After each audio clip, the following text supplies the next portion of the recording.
You know, in Tamil, there is a word vadigattana muttal, which means distilled idiot.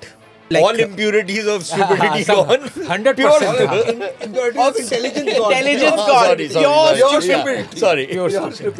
That is what you're seeing in Tamil Nadu. எவ்வளவு ஜனநாயகவாதியா இருந்தாலும் இந்த Indian வரும்போது அவனுங்களும் வந்து சங்கி மாதிரி தான் behave பண்றாங்க. நம்ம யோகேந்திர யாதவ் பார்க்கணும். அவர் பெரிய அறிவுஜீவி, பெரிய போராளி அப்படின்னு பார்த்தா இந்தியன் வந்துட்டு தமிழ்நாட்டுக்கு அகேன்ஸ்டா தான் நிக்கிறாரு. இவங்களுக்கு நஜ வாழ்க்கை என்னங்கிறதே தெரியாது. சின்ன வயசுல இருந்தே பயங்கர பணக்கார குடும்பத்தையும் இந்த பார்ப்பன பணியா ஆதிக்கம் உள்ள குடும்பங்களையும் பிறந்ததுனால உழைக்கும் மக்கள் எப்படி இருப்பாங்கன்னே தெரியல. ஒண்ணுமே இல்ல, நாங்க எங்களோட உரிமையை கேட்டதுக்கு எந்த அளவுக்கு நீங்க எல்லாம் கதறீங்க. நம்ம ஒரு மூணாவது மனுஷனை பத்தி பேசும்போது இப்படி எல்லாம் பேசவே நம்ம வந்து தயங்குவோம். நீங்க மூணாவது மனுஷன் இல்லாம இன்னொரு இனத்தவர்களை, இன்னொரு மொழி இனத்தவர்களை பத்தி பேசும்போது அவ்வளவு ஒரு வன்மத்தோடையும் தேர் பஃபன்ஸ், பஞ்ச் ஆஃப் பஃபன்ஸ்ன்றாங்க. நீங்க ரூ அப்படின்னு ஒத்த எழுத்து மாத்துறதுக்கு 10 சேனல் டிபேட் வைக்கிறாங்க. ஒரு வாரமா கதறி எடுத்துக்கிறாங்க. 5000 வருஷத்துக்கு முன்னாடி இங்க இரும்பு புழக்கம் இருந்திருக்குது அப்படின்னு சொன்னாங்க. எவனுமே விவாதிக்கல. தமிழுக்கு 30 கோடியோ 70 கோடியோ செலவு பண்ணிட்டு சமஸ்கிருதத்துக்கு 1000 கோடிக்கு மேல நீ செலவு பண்றிய. அப்ப தமிழ் பட்டுனா என்ன? இருமொழி கொள்கையை தாண்டி மும்மொழி கொள்கையை ஏத்துக்கணும். எனக்கு ஒரு காரணத்தை சொல்லு. இது மக்களின் தவறு கிடையாது. அவனுக்கு படிக்க முடியாம இல்ல. ஏன் அங்கேயே கோச்சிங் கொடுத்து IAS ஆகிறவங்க, IPS ஆகிறவங்களா இருக்காங்கல்ல. அப்ப நீ என்ன பண்ற? அங்கேயுமே உயர் சாதியினர் பணக்காரர்களுக்கு மட்டும் நல்ல படிப்பு கொடுக்குது. அரண்சை நண்பர்களுக்கு வணக்கம். அரண்சை ஊடகம் சுயேட்சையாக இயங்குவதற்காகவே உருவாக்கப்பட்டது. நாம் செய்கிற வேலை உண்மையிலேயே மக்களுக்காக செய்கிறோம் என்பதை நீங்கள் நம்பினால், வாய்ப்பு இருந்தால் இந்த ரேசர் பே QR கோடுக்குள்ளே நீங்கள் வந்து அதை ஸ்கேன் பண்ணி எங்களுக்கு உங்களால் இயன்றதை விருப்பம் இருந்தால் ஆதரவு தெரிவிக்கலாம். அரண்சை நேயர்களுக்கு வணக்கம். நான் மதன் அறிவழகன். இன்றைய நமது சிறப்பு விருந்தினர் தோழர் மதுர் சத்யா அவர்கள். நிறைய விஷயங்கள் பாதிக்க இருக்கிறோம், அவரை வரவேற்கலாம். வணக்கம் தோழர். வணக்கம் தோழர். வட இந்திய ஊடகங்கள் மும்மொழி கொள்கை குறித்து தொடர்ந்து விவாதிச்சுட்டு இருக்கிறாங்க. அதுலயும் தமிழ்நாடு வந்து பிரிந்து போகிறது, பிரிவினைவாதத்தை தூண்டுது, இந்திய தேசியத்துக்கு எதிராக மாறுது, இப்படியான டோன்ல இருந்து பேசுறாங்க. நம்ம ரிபப்ளிக் பார்த்தோம், மிரர் நோ பார்த்தோம், இப்படி ஒவ்வொரு தொலைக்காட்சிகள்லயும் விவாதங்கள் நடந்துகிட்டு இருக்குது. எப்படி இந்த விவாதங்கள் எல்லாம் எப்படி பார்க்கறீங்க? ஏன் இந்த ரூபாயில என்ன நடக்க போகுது? அப்படி ஒரு மாற்றம் வந்தா தமிழ்நாட்டுல பாலாரும் தேனாரும் ஓடுமா ஆவுன்னு கத்துறானுங்க. நம்ம திருப்பி இவனுங்கள்ட்ட என்ன கேட்க வேண்டியிருக்குன்னா, ஒரு லெட்டர் தான் மாத்தினது. அதுக்கு எதிராக 10 சேனல் விவாதம் நடத்துறீங்க. ராஜ்தீப் சர்தேசாய் எல்லாம் ஓரளவுக்கு நம்ம பக்கம் இருக்கிற ஆளுன்னு சொல்லிக்கலாம். இந்த சங்கி கூட்டத்துல அந்த ஆளுக்கே எந்த அளவுக்கு தான் அறிவு இருக்கு அப்படின்னா, பொதுவாகவே ஒண்ணு பாக்குறோம். அதாவது எவ்வளவு ஜனநாயகவாதியா இருந்தாலும் இந்த இந்தியன் வரும்போது அவனுங்களும் வந்து சங்கி மாதிரி தான் பிஹேவ் பண்றாங்க. நம்ம யோகேந்திர யாதவ் பாக்குறோம். அவர் பெரிய அறிவுஜீவி, பெரிய போராளி அப்படின்னு பார்த்தா இந்தியன் வந்துட்டு தமிழ்நாட்டுக்கு அகேன்ஸ்டா தான் நிக்கிறாரு.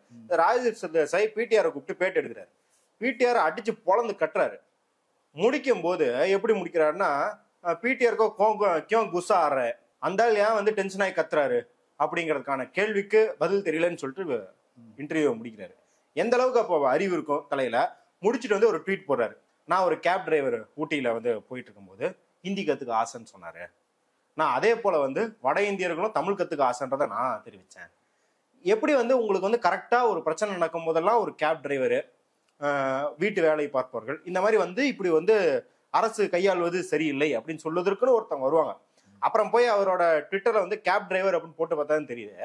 அவர் இந்த மாதிரி ஒரு 10 பிரச்சனைக்கு ஏற்கனவே இந்த கேப் டிரைவர்கிட்ட பேசினேன், மகாராஷ்டிரால கேப் டிரைவர்கிட்ட பேசினேன், குஜராத்ல கேப் டிரைவர்கிட்ட பேசினேன்னு கேப் டிரைவர்களை தன் கதை மாந்தர்களை ஆக்கி பிரச்சாரம் செய்வதை ஒரு தொழிலாகவே வைத்துக் கொண்டிருக்கிறார் ராஜ்தீப் சர்தேசாய்.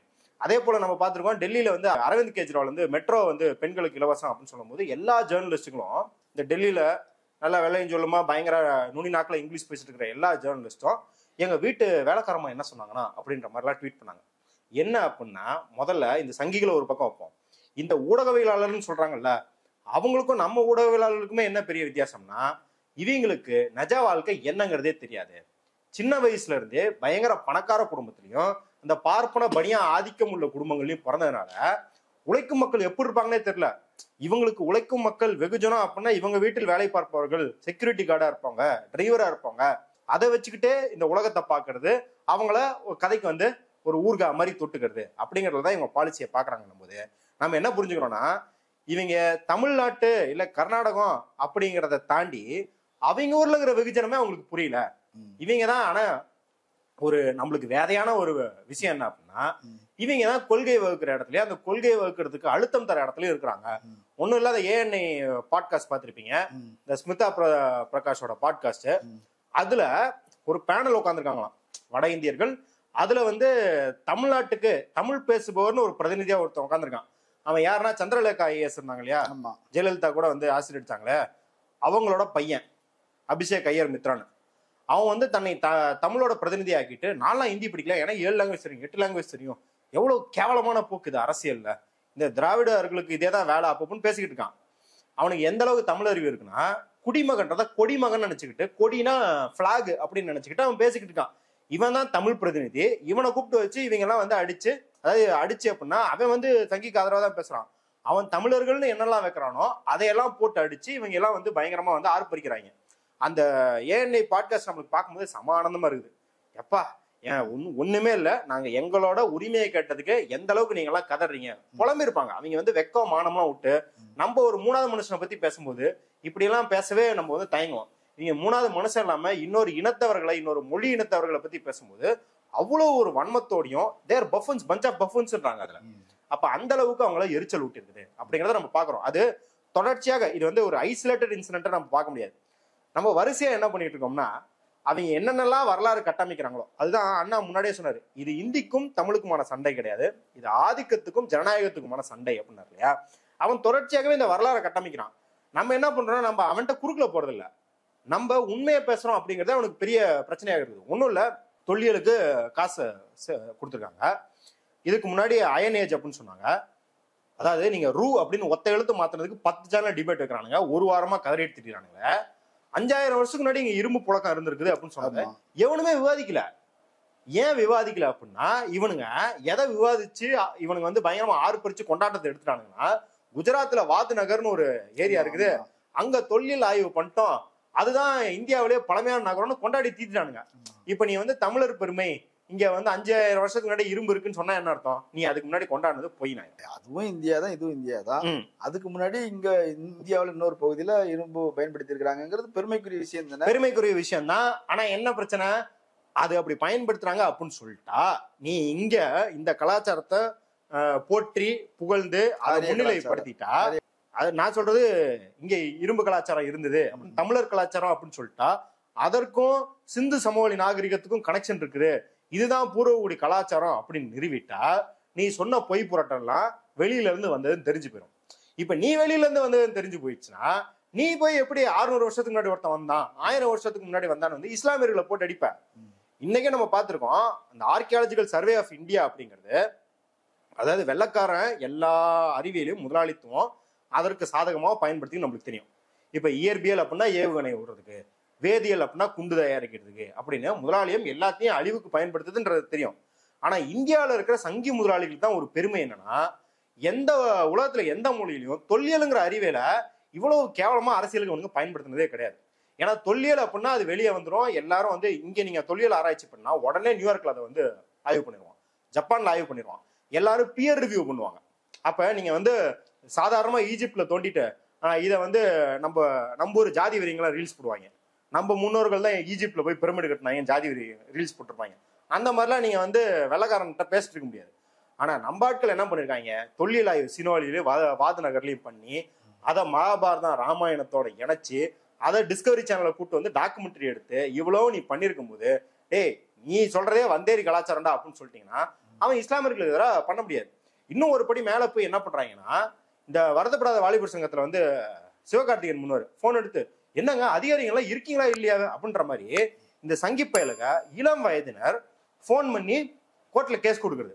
இந்த மசூதி கடியில் அவன் இருக்கான், அந்த மசூதிகள்ல இவன் பிறந்தான் அப்படின்னு கேஸ் கொடுத்து, கோர்ட்டும் என்ன பண்ணுது, கேஸை கொடுத்து உடனே எடுத்து 2 மணி நேரத்துல வந்து அந்த அகழ்வாராய்ச்சிக்கு அனுப்புது. ஆராய்ச்சிக்கு அனுப்புனா அவன் என்ன பண்றான்னா 90 கிலோமீட்டர் மிலிட்ரி வேகத்துல ஓட்டிட்டு வந்து அறிக்கையை கொடுக்குறான். ஆமாங்க இந்த மசூதி கீழே கோயில் இருந்து அறிக்கையை கொடுக்குறான், அங்க கலவரம் நடக்குது, இஸ்லாமியர்கள் மேல கேஸ் போடுறாங்க. இப்ப இது எல்லாத்துக்குமே பாருங்க, இந்தியா முழுக்க அதை பண்றான், மத்திய பிரதேஷ்ல பண்றான், ராஜஸ்தான்ல பண்றான், குஜராத்ல பண்றான், யூபியில பண்றான், பீகார்ல பண்றான்.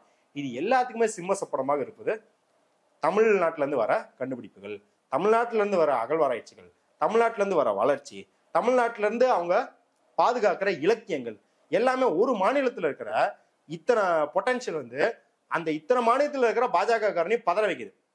அதனாலதான் பாருங்க, நாங்க ஜெயிச்சிட்டோம் பீத்திக்கிறாங்க. பத்ரி சேஷாத்ரி கூட போட்டிருந்தாரு இந்த மாதிரி வந்து BJP clearly won the battle in language வார்னு. வின் பண்ணிட்டா எதுக்கு யூனியன் கேபினெட்ல இருக்கிற எல்லாரும் விழுந்தடிச்சுட்டு தமிழ்ல ட்வீட் பண்றாங்க எல்லாரும். முதலமைச்சர் ஸ்டாலினுக்கு எதிராக யாரு ரயில்வேல அத்தனை ஆக்சிடென்ட் நடக்குது, அதையெல்லாம் கண்டுக்காம ரீல் போட்டிருந்தா அஸ்வினி வைஷ்ணவ திடீர்னு எழுப்பி விட்டுருக்காங்க போல தூக்கத்துல இருந்து. எழுந்துட்டு வந்து தமிழ்ல ட்வீட் போடுறது, ஸ்டாலின் அவர்கள் வந்து தமிழ் மக்களுக்கு எதிராக இருக்கிறார், தமிழ் கலாச்சாரத்துக்கு எதிராக இருக்கிறார். இன்ன வரைக்கும் நம்ம மக்கள் என்ன கேட்கறாங்க, சேர்றா எதிராக இருக்கோம்னு வச்சுக்க, நாங்க ஸ்டேட் பட்ஜெட்ல இருந்து இவ்வளவு கோடி தமிழுக்கு ஒதுக்குறோம், திருக்குறள் மொழிபெயர்க்கிறதுக்கு ஒதுக்குறோம், தொல்லியல் ஆய்வுக்கு ஒதுக்குறோம், அப்புறம் இன்னப்பிற நூல்களை பல மொழிகளுக்கு எடுத்துட்டு போறதுக்கு, டிஜிட்டைஸ் பண்றதுக்கு, நூலகங்கள்ல வைக்கிறதுக்கு இவ்வளவு செலவு பண்றோம். ஆனா நீ எவ்வளவு செலவு பண்ற? தமிழ்நாட்டுக்கு தமிழுக்கு 30 கோடியோ 70 கோடியோ செலவு பண்ணிட்டு சமஸ்கிருதத்துக்கு 1000 கோடிக்கு மேல நீ செலவு பண்றிய, அப்ப தமிழ் பட்டுனா என்ன அப்படின்னு கேட்டா உடனே பெரியார் காட்டுமிராண்டி மொழின்ட்டாரு. நான் பாருங்க பூரி ஜெகநாதரே காஞ்சிபுரத்துல இருந்தா பொண்ணு எடுத்தாரு, நான் வந்து உங்க வம்சாவளி பெண்ணின் வயிற்றுல வந்தவன் தான் நானு. அது இந்த ஃப்ராய்டியன் ஸ்லிப்னு சொல்லுவாங்க, தன்னை எரியாம உள்ளுக்குள்ள இருக்கிறது வெளியே வந்துடுது.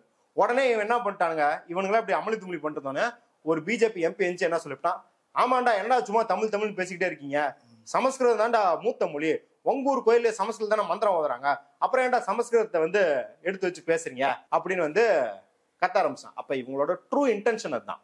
இவங்களோட இன்டென்ஷன் என்ன அப்படின்னா, இங்க இருக்கிற உண்மையெல்லாம் தள்ளிட்டு இருக்கிற பொய் புரட்டுகள் எல்லாம் மொழி ஆதிக்கத்தின் வழியாக நம்ம மேல திணிக்கிறது தான். நீங்க அதனாலதான் வந்து அந்த நேஷனல் எஜுகேஷன் பாலிசியில 4.1 என்ன போட்டிருக்கு அப்படின்னா, சமஸ்கிருத மொழியானது கிரேக்க லத்தீன் மொழியை விட பழமையானது, அவற்றை விட வளமையானது, அவற்றை காட்டிலும் அதிக அளவில் இலக்கியங்கள் படைக்கப்பட்டிருக்கிறது. அப்ப இதை மாணவர்களுக்கு வழங்க வேண்டியது நமதுக்கு கடமை. ஆக எல்லா மாணவர்களுக்கும் மும்மொழி கொள்கையிலையும் சமஸ்கிருதம் ஒரு ஆப்ஷனா தரப்படும். அதை தாண்டி பாருங்க, மொழி கூட கிடையாதான், மொழியை தாண்டி அறிவியல் பூர்வமாக சமஸ்கிருத நாலேஜ் சிஸ்டம், அந்த அறிவு கட்டமைப்பு, சமஸ்கிருத அறிவு கட்டமைப்புன்றதை மாணவர்களுக்கு போதிப்பாங்க. அது என்னது, மேக்ஸ் அப்படின்னு எடுத்துக்கிட்டீங்கன்னா வேதிக் மேத்தமெட்டிக்ஸ் அப்படிங்கிறத அவங்க படிக்கணும். அதே போல எக்கனாமிக்ஸ் அப்படின்னு எடுத்துக்கிட்டா அந்த காலத்துல வந்து மன்னர்கள் எப்படி ஆட்சி செஞ்சாங்க, அது வேதங்கள்ல என்ன பாடம் இருக்கு, இப்ப மனுஸ்மிருதியில் வந்து எப்படி வட்டி கூடணும் அதெல்லாம் இருக்கு, அதெல்லாம் அவன் படிக்கணும். பொலிட்டிக்கல் சயின்ஸ் எப்படின்னு எடுத்துக்கிட்டா சாணக்கியா எழுதின அர்த்த சாஸ்திரத்தை படிக்கிறது, கௌடில்யாவின் அர்த்த சாஸ்திரத்தை படிக்கிறது, இந்த மாதிரி இந்த சான்ஸ்கிரிட் நாலேஜ் சிஸ்டத்தை அவங்க வந்து மக்களுக்கு கொடுக்குறாங்க. சனாதனமயமாக்குதல், அவ்வளவுதான். சனாதனமயமாக்குறது. அதுவும் எவ்வளவு நம்மளே ஏற்கனவே பேசிருக்கோம், நேஷனல் கிரெடிட் சிஸ்டம்னு ஒன்று வச்சிருப்பான். அவன் என்ன பண்ணுவான் அப்படின்னா, இப்ப ஒரு டிகிரியை முடிக்கிறதுக்கு 60 கிரெடிட் வேணும், 4 வருஷத்துல 60 கிரெடிட் பூர்த்தி செஞ்சாதான் அவனுக்கு அந்த டிகிரி தரப்படும். வழக்கமா என்ன பண்ணுவாங்க, இப்ப கம்ப்யூட்டர் சயின்ஸ் அப்படின்னு எடுத்துக்கிட்டா அல்காரிதம், டேட்டா ஸ்ட்ரக்சர், டேட்டா பேஸ் போன்ற முக்கிய பாடங்களுக்கு 4 கிரெடிட் 3 கிரெடிட் இருக்கும். இங்கிலீஷ் கம்யூனிகேஷன், ஆண்டர்பிரினர்ஷிப் டெவலப்மெண்ட், இந்த மாதிரி இல்லை பிசினஸ் டெவலப்மெண்ட், இந்த மாதிரி போன போது சாஃப்ட் ஸ்கில் அப்படிங்கிறதுக்கெல்லாம் 1 கிரெடிட் இருக்கும். ஏன்னா முக்கிய பாடங்களை அப்பதான் எடுத்து படிப்பாங்க. ஆனா இவங்க என்ன பண்றானுங்கன்னா, இதை மையமா வச்சுக்கிட்டு இந்த வேதிக் மேத்தமெட்டிக்ஸ், இன்னும் அஸ்ட்ராலஜி, இதுக்கெல்லாம் 4 கிரெடிட் 5 கிரெடிட் தருது. முக்கிய பாடங்களுக்குலாம் என்ன பண்றது, கால்குலஸ் ஜாமெட்ரிக்கெல்லாம் 2 கிரெடிட்டை போடு, 1 கிரெடிட்டை போடு. அப்ப என்ன பண்ணுவான், இயல்பாவே ஒரு மாணவர் அவன் என்ன பண்ணுவான், 3 வருஷத்துல நான் முடிச்சா வேண்டாம், அப்ப அதிக கிரெடிட்டுக்கெல்லாம் எடுத்துப்படி, அதிக கிரெடிட்டா என்ன பண்றது, இந்த குப்பையெல்லாம் தா. அப்ப இதுக்குதான் நம்ம மும்மொழி கொள்கையை எதுக்குறோம் அப்படின்றத வந்து இவங்க என்ன நினைச்சுக்கிறாங்கன்னா, ஆமா சும்மா சும்மா கல் தோன்றி மண் தோன்றா காலத்துல இருந்து அப்படியே தமிழை தூக்கி பிடிச்சி என்னடா பண்றீங்கன்னு பேசுவாங்க. இது வந்து தமிழ் உணர்ச்சியை சார்ந்தது கிடையாது, இங்க இருக்கும் ஜனநாயக பண்புகளை சார்ந்தது, இங்க இருக்கிற அரசியல் பண்பாடு, அதாவது தண்ணி, வேலை வாய்ப்பு, உணவு எல்லாத்தையும், கல்வி எல்லாத்தையும் அரசாங்கமே தரணும், அது மக்களுக்கான உரிமை அப்படின்னு நிலைநிறுத்திருக்கிற இந்த 100 வருஷமா இங்க போராடி நிலைநிறுத்திருக்கிற அரசியல் பண்பாடை காக்கிறது தான் நாங்க போராடுற முடிய.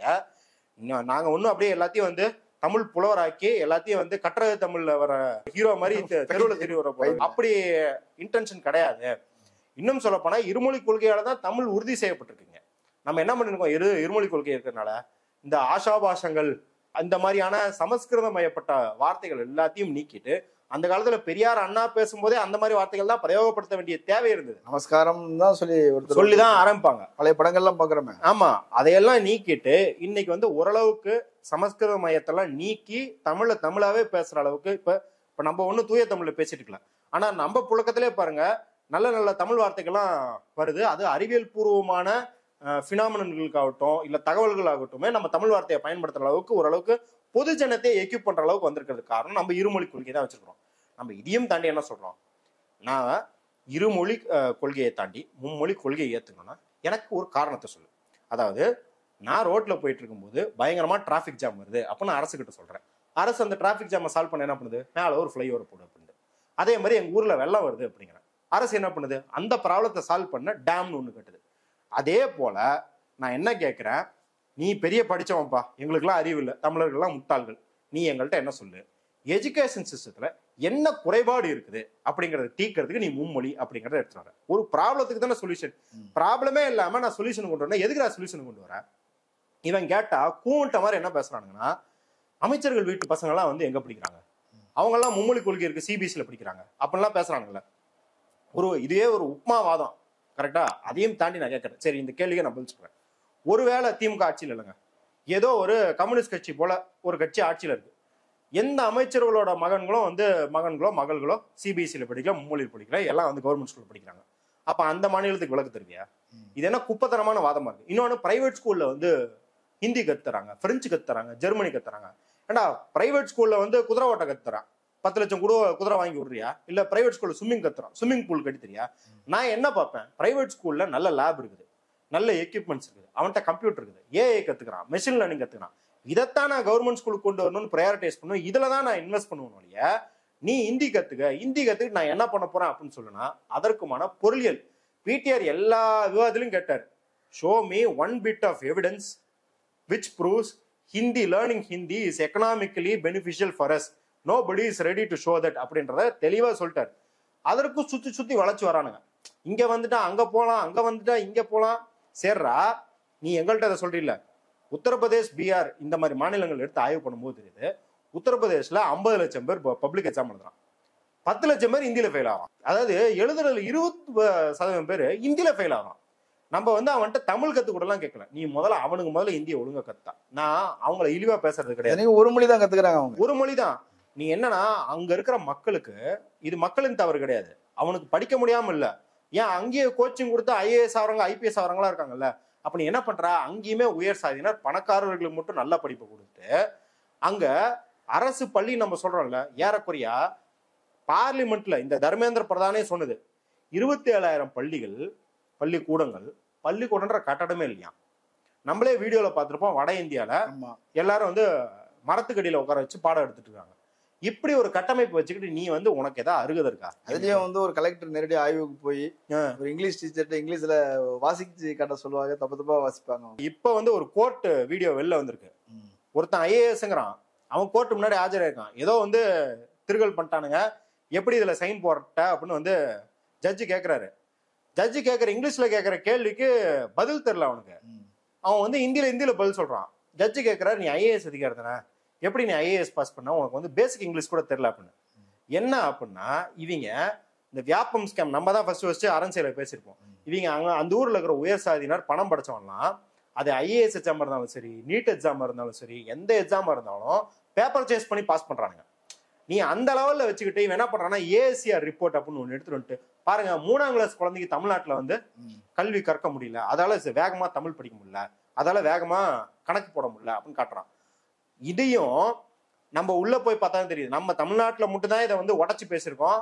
நம்ம அமைச்சர் வந்து அன்பில் மகேஷ் அவர்கள் வந்து இதுக்கு ஒரு பத்திரிகையாளர் சந்திப்பை வச்சார். அந்த ஏஎஸ்ஆர் ரிப்போர்ட்டுங்கிறது உள்ள போய் பார்த்தா தெரியுது, இவன் கவர்மெண்ட் எல்லாத்துலயும் கோட் பண்றான், ஆனா அதை எடுக்கிறது பிராத்தம் சொல்லிட்டு ஒரு என்ஜிஓ. அந்த என்ஜிஓ இன்னொரு என்ஜிஓ வச்சு இந்தியா ஃபுல்லா எடுக்குது, அவுட் சோர்சிங். அதுக்குள்ள போய் பார்த்தா தெரியுது, அது ஸ்கூலுக்கு போய் பசங்கள்ட்ட எடுக்கிறது கிடையாது, வீட்டுக்கு போய் அங்க அந்த வீட்டு வாசல் எல்லாம் விளையாடிட்டு இருப்பாங்களா, தம்பிங்க வா அப்படின்னு சொல்லிட்டு எடுக்கிறது. இதுக்கு ஒரு ப்ராப்பர் மெத்தடாலஜி கிடையாது. இதுல யூஸ் பண்ற டேட்டால ஏகப்பட்ட தவறு. அதாவது ரெண்டுமே 2011 சென்சஸ் எடுக்கலாம். எப்ப 2022 ஏசிஆர் ரிப்போர்ட், 2023 ஏசிஆர் ரிப்போர்ட். ஆனா இதுக்கும் அதுக்கும் பாப்புலேஷனே மாறி இருக்கான் ரிப்போர்ட்ல. இந்த அளவுக்கு ஒரு கேவலமான ரிப்போர்ட்டை வச்சுக்கிட்டு நீ வந்து தமிழ்நாட்டுல கல்வித்தரம் குறையுது, இந்த அமர் பிரசாத் ரெட்டி எல்லாம் ட்வீட் பண்ணிட்டு இருக்கான், வந்து டிஎம்கே ஃபெயில்டு தமிழ்நாடு அப்படின்னு சொல்லிட்டு. உத்தரப்பிரதேசம் மத்திய பிரதேசம் தமிழ்நாட்டோட கல்வியில பயங்கர அறிவா இருக்கான். அதுதான் நம்ம என்ன சொல்ல வேண்டியிருக்கோம், டே இதெல்லாம் இட்லினா சட்னி கூட நம்பாதரா. ஏன்னா நீங்க மத்திய பிரதேசத்துல கடைசி 18 வருஷம் ஆட்சியில் இருந்திருக்கீங்க, குஜராத்ல 25 வருஷத்துக்கு மேல ஆச்சு, 98ல இருந்து 27 வருஷம் ஆச்சு. இத்தனை வருஷம் ஆட்சியில் இருந்தும் மாணவர்கள் இத்தனை கட்டத்துக்கு மேல வெளியே போறது, டிராப் அவுட் ரேட்ஸ். அதே போல உங்களோட ஹெல்த் மருத்துவ கட்டமைப்பு எந்த அளவு இருக்குன்னா, இன்னுமே மகப்பேறு காலத்துல இறந்து போற பெண்கள், குழந்தை பெறும் தருணத்துல வந்து இறந்து போற பெண்கள், இறக்கும் குழந்தைகள், இந்த விகிதம்லாம் மத்திய பிரதேஷ்ல அவ்வளவு கேவலமா இருக்குது. Gujarat is one of the top states in அப்படின்னு போட்டீங்கன்னா ஒன்னு ரோடு போட்டதுல வந்துடும். நரேந்திர மோடி ஐயா ஏகப்பட்ட ரோடு போட்டு வச்சிருக்காங்க. அதுக்கு அடுத்து பாத்தீங்கன்னா ஊட்டச்சத்து குறைபாடு உள்ள குழந்தைகள் அதிகம் இருப்பது எங்கன்னு கேட்டீங்கன்னா குஜராத்ல 39%. ஏறக்குறைய 40% குழந்தைகள் அங்க ஊட்டச்சத்து குறைபாடோடு இருக்கு. அது அரசு வந்து முழுக்க முழுக்க சேவையிலிருந்து வெளியே வந்துருச்சு. கல்வி தனியார் மயம், மருத்துவம் தனியார் மயம் போனதுனால அந்த மாதிரி பாதிப்பு வந்திருக்குன்னு சொல்றோம். கல்வி இப்ப அதுதான் சொல்றேன். இப்ப இந்த NEPன்றதை அக்செப்ட் பண்ணிக்கிட்டீங்கன்னா எங்க மருத்துவ கல்வியில இருந்து எங்க பாடநூல்ல இருந்து எல்லாமே எதற்கு எதிராக இருக்கும்னா அரசு மக்களுக்கு சேவை செய்வதற்கு எதிராக இருக்கும். ஏன் இப்ப நம்ம வந்து பல இடத்துல CBSEல வந்து கேள்வி பாக்குறோம்ல, ஏன் அரசு இந்த சேவையை தரணும், இது தராமல் இருந்தால் அரசுக்கு என்ன லாபம்னு எழுதுங்கன்னு எக்ஸாம்ல கேட்கறான். எப்ப பாடநூல்ல ஒழுங்கா இருக்கும் போதே இப்படி கேட்கறான் அப்படின்னும் போது இவனை உள்ள விட்டா, இவனோட சிலபஸை உள்ள விட்டா என்ன கேட்பான், ரேஷன் கடை வைத்திருப்பதனால் அரசுக்கு எவ்வளவு நஷ்டமாகுதுன்னு எழுது, ரேஷன் கடைகள் எக்கனாமிக்லி அன்வயபிள் எழுது அப்படின்னு இவன் சிலபஸ்லயே வைப்பான். இதற்கு எதிராக தான் நம்ம பேச முடியும். இப்ப தமிழை பாதுகாக்கின்றது அந்த ஆவணாவை பாதுகாக்கிறது மட்டும் கிடையாது. தமிழ்நாடு ஆகட்டும் இல்ல கேரளாவும் நீங்க சேர்த்துக்கோங்க, தென்னிந்திய மாநிலங்கள் என்னென்னலாம் இந்த அரசு சேவைகள்ல வந்து முன்னேறி இருக்கோ அது எல்லாத்தையும் பாதுகாக்கிறதா அதை பாதுகாக்கிற மொழிய. இங்க வந்து மொழி போர் கிடையாது, இது ஒரு பண்பாட்டு அரசியல் பண்பாட்டு போர். பண்பாட்டு போர் அப்படின்னோடனே இவனுங்க திருப்பியும் வந்து சடங்கு தீபாவளியா பொங்கலா அப்படின்னு கிடையாது. நம்ம எங்க இருந்து சொல்றோம், நம்ம கீழடி நாகரிகத்துல இருந்து என்ன சொல்றோம், அப்பத்துல இருந்தே நம்ம வரலாற்றிலையும் எந்தெந்த ஜனநாயகமான கூறுகள் எதை இருந்ததோ அதை ஒன்றிணைச்சு நம்ம கொண்டு வர பாக்குறோம். அதாவது அந்த காலத்திலயும் ஆதிக்க சக்திகள் இருப்பாங்க, அதை புறந்தள்ளிட்டு அங்க இருக்கிற ஜனநாயக மரபுலையும் நம்ம எடுத்துட்டு வர பாக்குறோம். இவனுக்கு என்ன பண்றானுங்க, வரலாறு நெடுக பொய் புரட்டுகள் மாயாஜாலங்கள் அதை கொண்டு ஆதிக்கம் செலுத்துவது, அதை கொண்டு வந்து இன்னைக்கு வரைக்கும் வைக்க பாக்குறாங்க. இன்னைக்கு பார்லிமெண்ட்ல இருந்துச்சு இவனுங்க பேசலாம் பாருங்க. தர்மேந்திர பிரதான்ற HRD மினிஸ்டர், இதுக்கு முன்னாடி இருந்த HRD மினிஸ்டர் அவர் பேர் வந்து ரமேஷ் பொக்ரியால், அந்த ஆள் சொல்ற அப்படி ஐன்ஸ்டைனோட ரிலேட்டிவிட்டி தியரி எல்லாம் ஒண்ணுமே கிடையாது, வேதத்துல ஏற்கனவே அது எழுதி இருக்கு அப்படிங்கிறது. அதுக்கு அடுத்த வந்து ஹர்ஷவர்தன், அந்த ஆள் சொல்றாரு அஸ்ட்ராலஜி முன்னாடி சயின்ஸ்லாம் ஒண்ணுமே கிடையாது, வானியெல்லாம் என்ன கண்டுபிடிச்சாங்க, அஸ்ட்ராலஜில எல்லாமே பஞ்சாங்கம் பார்த்தாலே உங்களுக்கு தெரிஞ்சிடும் அப்படின்றாரு. அதுக்கப்புறம் சத்யபால் சிங்னு ஒருத்தர் வந்தார், அந்த ஆள் சொல்றாரு டார்வின் தியரிலாம் தப்புங்க, நீங்க புராணம் படிச்சீங்கனால்தான் பரிணாம வளர்ச்சினா என்னன்னு உண்மையா தெரியும், பாருங்க விஷ்ணுல வர அந்த வரதான் இந்த வரதான் இருக்கு, இதுதான் உண்மையான எவல்யூஷனரி தியரி, டார்வின் கண்டுபிடிச்சது பொய் புரட்டுங்கிறது. இவங்க தான் என்னது இந்தியாவோட கல்வி அமைச்சர்கள். இந்த மாதிரி எவனும் பாராளுமன்றத்தில் போய் கூமுட்டத்தனமா பேசக்கூடாதுன்னு தான் பெரியார் என்ன சொன்னாரு, காட்டுமிராண்டி மொழி புராணத்தை பிடிச்சி தொங்காத அப்படின்னு சொன்ன பெரியார் தான் இவங்க வந்து பெரியாருக்கு தமிழ் மீது அக்கறை இல்லைங்கிறாங்க. நீதாண்டா ஸ்டாச்சு கே யூனிட்னு தமிழ்ல கேனத்தனமா வந்து அந்த வல்லபாய் பட்டேல் சிலைக்கு கீழையும் இப்ப அந்த ரயில்வே கேன்டீனுக்கு வந்து பேரும் எழுதி வச்சிருக்கிறார். ஆனா பெரியார் என்ன பண்ணாரு, சாதி அழித்தொழிக்கும் முடியும்னு அம்பேத்கர் எழுதின புத்தகத்தை தமிழ்ல மொழிபெயர்த்தார், கம்யூனிஸ்ட் கட்சி அறிக்கையை தமிழ்ல மொழிபெயர்த்தார், இன்னும் பல அறிவியல் பூர்வமான மொழிகளை தமிழ்ல மொழிபெயர்க்க சொன்னார்.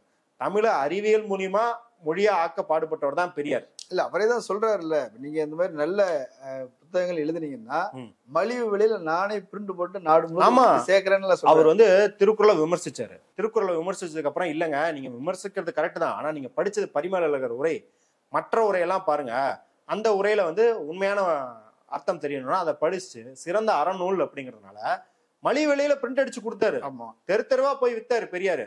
இன்னும் இப்ப சொல்றாங்க தமிழறிஞர்கள் வந்து அவர் வந்து கூமுட்டை இந்த மாதிரி முட்டாள்கள் அப்படின்னு தமிழறிஞர் திட்டாரு, அதனால அவரு தமிழுக்கு எதிர்னு அவர் பேசின வாய்ஸ் இன்னுமே யூடியூப்ல இருக்குது.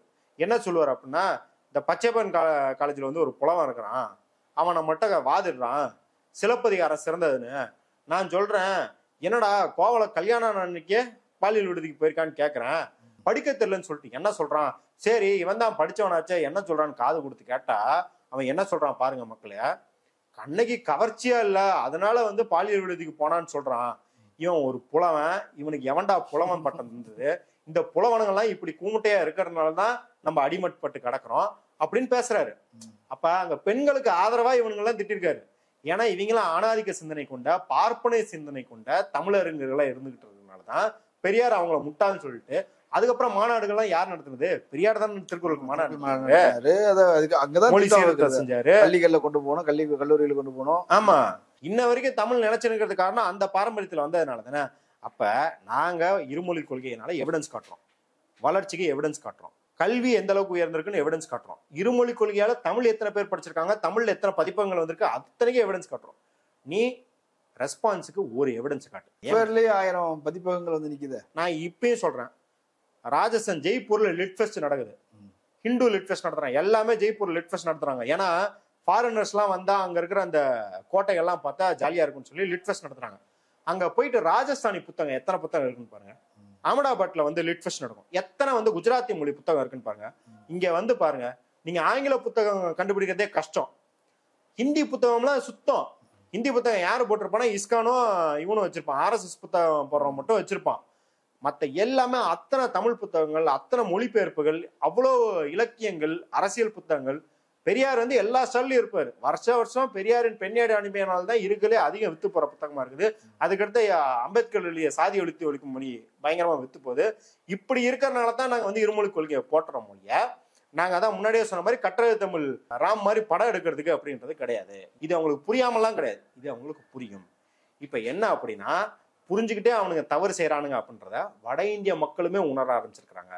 குறிப்பாக முதல்வர்கள் அந்த இந்த ட்வீட் போட்டார் இல்லையா, இந்திய என்பது தமிழுக்கு எதிரானது மட்டும் கிடையாது, உங்க ஆவாதி மொழி, போஜ்புரி மொழி, மைத்திரி எல்லாத்தையும் அழிச்சிருக்குன்னு சொன்னேன்.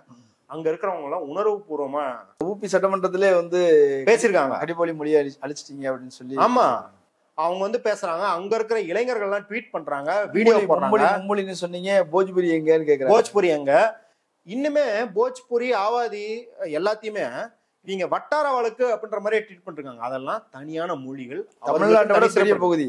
ஆமா, போஜ்புரி பேசுற மக்கள் பாத்தீங்கன்னா யூபியில வந்து ஒரு பகுதியும் பீகார்ல ஒரு பகுதியும், அவ்வளவு கோடி பேர் மக்கள் போஜ்புரி பேசுற மக்கள் இருந்தோம். அந்த இலக்கியங்களை நீங்க என்ன பண்ணீங்கன்னா, அந்த ஐட்டம் நம்பர்னு சொல்ற கேவலமான பாடல்களை சித்தரிப்பதற்கு மட்டுமான மொழியா ஆக்கியிருக்கிறீங்க. அந்த மொழியில அந்த மக்கள் எப்படி விவசாயம் செஞ்சாங்க, எப்படி அவங்க பண்பாட்டை வளர்த்தாங்களோ அத்தனை அறிவு அடையும் கிடக்கு. எல்லாத்தையும் அழிச்சிட்டு ஹிந்தி ஆயுதத்தை நிறுவிருக்கீங்க. அப்ப தமிழ்நாட்டின் குரல், அந்த தலித்தின் RSS புக்ல அந்த பன்வர் மேகவன்ஷி சொல்லியிருப்பாரு. அவர் RSSல இருந்த தலித், அவர் வெளியே வந்துட்டு சொல்லியிருப்பாரு, இவங்க வந்து அம்பேத்கரை கைப்பற்ற பாக்குறாங்க, தலித் மக்கள், ஓபிசி மக்கள், பழங்குடியினர் மத்தியில இவங்க வேலை பார்த்து அவங்களுமே RSS காரங்களா எல்லாத்தையும் காவியமயமாக்க பாக்குறாங்க அப்படின்னு சொல்லிட்டு அவர் ரொம்ப இதா சொல்லுவார். நான் RSSல இருந்து உள்ள இருந்து இதெல்லாம் கத்துக்கிட்டேன், என்னால அங்க ஒரு இந்துவாவே உணர முடியல, என்ன தலித்ன்றது தான் என்ன உணர வச்சாங்கன்றது அவர் சொல்லிட்டு கடைசியில சொல்லுவாரு, நாங்க ஹோப்புக்கு தமிழ்நாட்டை பாக்குறோம் அப்படின்னு. அப்ப இன்னைக்கு வந்து இந்த மாதிரி விஷயங்கள்ல இந்தியாவுக்கு தமிழ்நாடு வந்து ஒரு முன்னுதாரணமாக இருக்குது. இந்த ஆதிக்கத்துக்கு எதிராக எப்படி போராடணும், முன்னுதாரணம் தான் உங்களுக்கு அச்சத்தை தருது அப்படிங்கறதான் பாக்குறோம். அதனாலதான் வந்து அவங்க இவ்வளவு தீவிரமா பண்றாங்க. இதற்கு தீர்வாக தான் என்ன அப்படின்னா, இதுக்கு வந்து இப்போ கையெழுத்து இயக்கம் அப்படின்னு சொல்லிட்டு பிஸ்கட் பேக்கெட் கொடுத்து பசங்களை வந்து ஹராஸ் பண்ணி அவனுங்களை மிரட்டி இதெல்லாம் பண்றாங்க. அப்புறம் பாக்குறோம், ஒருத்தனே வந்து 5 கலர் பேனா வச்சுக்கிட்டு மாத்தி மாத்தி கையெழுத்து போடுறானுங்க. இந்த மாதிரி பாஜக மாதிரி சில்லறத்தனம் பண்ணாம கம்யூனிஸ்ட் கட்சி, இந்திய கம்யூனிஸ்ட் கட்சி சார்பாக வருகின்ற ஞாயிற்றுக்கிழமை பாத்தீங்கன்னா பெசனர் மாலை 4 மணிக்கு, அதான் சொன்ன மாதிரி யாருக்கும் பிஸ்கட் கொடுத்து கையெழுத்து போடுறது இல்ல சின்ன பிள்ளைகள்கிட்ட கையெழுத்து வாங்குறதுன்னு கிடையாது. அடல்ட்ஸ், அதாவது 18 வயதுக்கு மேல இருப்பவர்கள் நீங்க வந்து அங்க இருக்கிற உரைகளை கேட்கலாம். ஐயா தோழர் நல்லக்கண்ணு அவர்கள், மா சுப்பிரமணியம் அவர்கள், இது போன்ற பல்வேறு அரசியல் ஆளுமைகள் எல்லாம் வருவாங்க. நீங்க வந்து அந்த உரைகளை கேளுங்க, உங்களுக்கு கன்வின்சிங்கா இருக்கும். அதுக்கப்புறம் இருமொழி கொள்கை தான் வேணும், மும்மொழி கொள்கை வேணாம் அப்படின்னா மோடி ஐயாக்கு அனுப்புறதுக்கான அந்த கடிதத்தில் அந்த பெரிய கேன்வாஸ் இருக்கும், அதில் நீங்க கையெழுத்து போடலாம். அது அப்படியே எத்தனை கையெழுத்து வந்ததோ அத்தனை கையெழுத்தோடைய மோடி ஐயாக்கு அது அனுப்பப்படும். கண்டிப்பா எல்லாரும் வந்து கலந்துக்கிட்டு அதுக்கு வலு சேர்க்கணும். தமிழ்நாட்டின் மாண்பை காப்பதற்கான ஒரு முயற்சி. இந்த முயற்சியில நீங்களும் பங்கெடுத்தீங்க அப்படின்றது வந்து ஒரு ஆரோக்கியமான விஷயமா இருக்கும். நிறைய தகவல்களை சொல்லியிருக்கிறீங்க. கலந்து கொண்ட கருத்துக்களை பயன்படுத்தி நன்றி. நேயர்களே, மற்றொரு விருந்தினரோடு மீண்டும் சந்திக்கலாம். நன்றி.